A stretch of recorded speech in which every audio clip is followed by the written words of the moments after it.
নয়, সফল মানুষ হতে হলে মেধাবী নয়, পরিশ্রমী অত্যন্ত গুরুত্বপূর্ণ। মাননীয় মডারেটর, অত্যন্ত যুক্তিসঙ্গত কারণে আমি ও আমার দল এই বিপক্ষে অবস্থান করছি। মাননীয় মডারেটর পক্ষ দল সফলতার সঙ্গ দিয়েছে কেবলমাত্র কঠোর পরিশ্রম হিসেবে, কিন্তু আমি ও আমার দল বিশ্বাস করি সফলতা মানে কেবল গন্তব্যে পৌঁছানো নয়, বরং সঠিক গন্তব্যে পৌঁছানো। পরিশ্রম কেবল তখনই কাজে আসে যখন তাকে চালায় মেধা, নয়তো গাছ বেয়ে ওঠে মাছ ধরার চেষ্টা যেমন বৃথা, সেরকমই দীর্ঘ পরিশ্রম বৃথা। মাননীয় মডারেটর বিল গেটস হার্ভার্ডের মতো বিশ্ববিদ্যালয়ে ছেড়ে দিয়েছিলেন, কিন্তু তার মেধা ও দৃষ্টিভঙ্গি তাকে মাইক্রোসফটের মতো প্রতিষ্ঠান হতে সাহায্য করেছে। মাননীয় মডারেটর তিনি জানতেন ভবিষ্যৎ কম্পিউটার নির্ভর হবে, তাই আগে থেকেই তিনি প্রস্তুতি নেন। এক্ষেত্রে প্রযুক্তি ও ব্যবসার জগতেও রয়েছে মেধার অবদান। মাননীয় মডারেটর পরিশ্রমের থেকে যদি প্রতিপক্ষ বন্ধুরা পরিশ্রমের থেকে মেধার শ্রেষ্ঠতা রয়েছে, তাই নয় কি প্রতিপক্ষ বন্ধুরা? মাননীয় মডারেটর ডক্টর জাকির নায়েকের কথা বলি। ডক্টর জাকির নায়েক একজন চিকিৎসক ছিলেন, কিন্তু তার ব্যতিক্রমী মেধা, বিশ্লেষণ ক্ষমতা এবং অসাধারণ স্মৃতিশক্তি তাকে একজন বিশ্ববিখ্যাত ইসলামিক বক্তায় রূপান্তরিত করেছে। তিনি কুরআন, বাইবেল, হিন্দু ধর্মগ্রন্থ সহ মুখস্থ রাখেন এবং তৎক্ষণাৎ সেগুলো উত্তর দিতে পারেন। এটা শুধুমাত্র পরিশ্রমের মাধ্যমে সম্ভব নয় মাননীয় মডারেটর, এটি অতুলনীয় মেধা ও বিশ্লেষণধর্মী ক্ষমতার পরিচয়। তার উপস্থিত বুদ্ধি প্রমাণ করে সফলতার জন্য মেধা এক অনস্বীকার্য উপাদান। প্রতিপক্ষ বন্ধুরা ফিজিক্সের ভাষায় বুঝিয়ে বলছি, পরিশ্রম হলো গতি আর মেধা হলো দিক। গতি ছাড়া আপনি হয়তো ধীরে চলবেন, কিন্তু দিক ছাড়া আপনি হয়তো ধ্বংসের দিকেই ছুটবেন। মাননীয় মডারেটর মেধাই সফলতার মূল নিয়ামক। মাননীয় মডারেটর লক্ষ্য করুন, আইজাক নিউটন গাছের নিচে বসে আপেল পড়তে দেখে আবিষ্কার করেছিলেন মহাকর্ষণ সূত্র, যা কিনা আমার প্রতিপক্ষ বন্ধুরা বলে গেছে এটি তার পরিশ্রমের ফল। কিন্তু মাননীয় মডারেটর, তাহলে কি আমার প্রতিপক্ষ বন্ধুরা এটা করতে চাচ্ছে?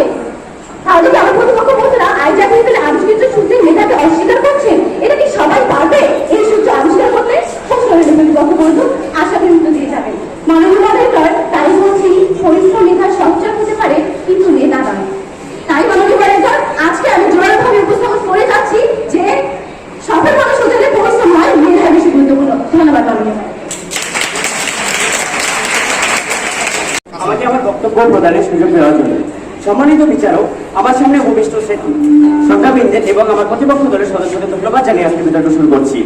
আজকের বিতর্কের বিষয় নির্ধারণ করা হয়েছে সফল হতে হলে মেধার চেয়ে পরিশ্রমই বেশি গুরুত্বপূর্ণ।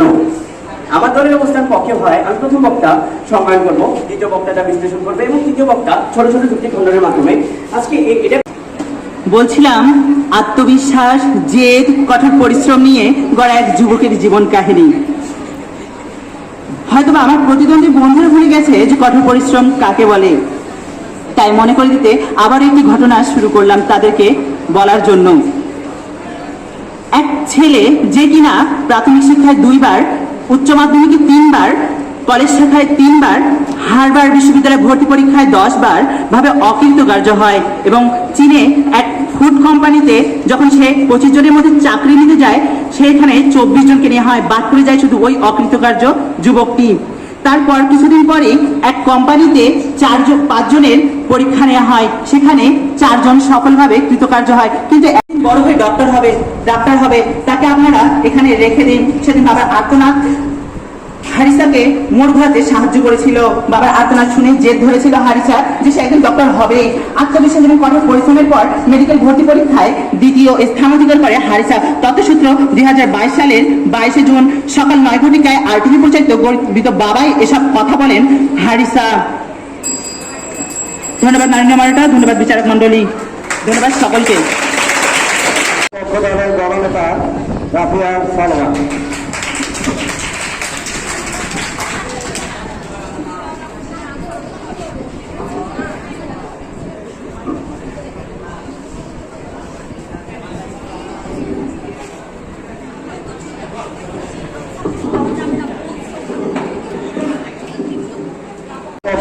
দলনেতা রাফিয়া সালমা।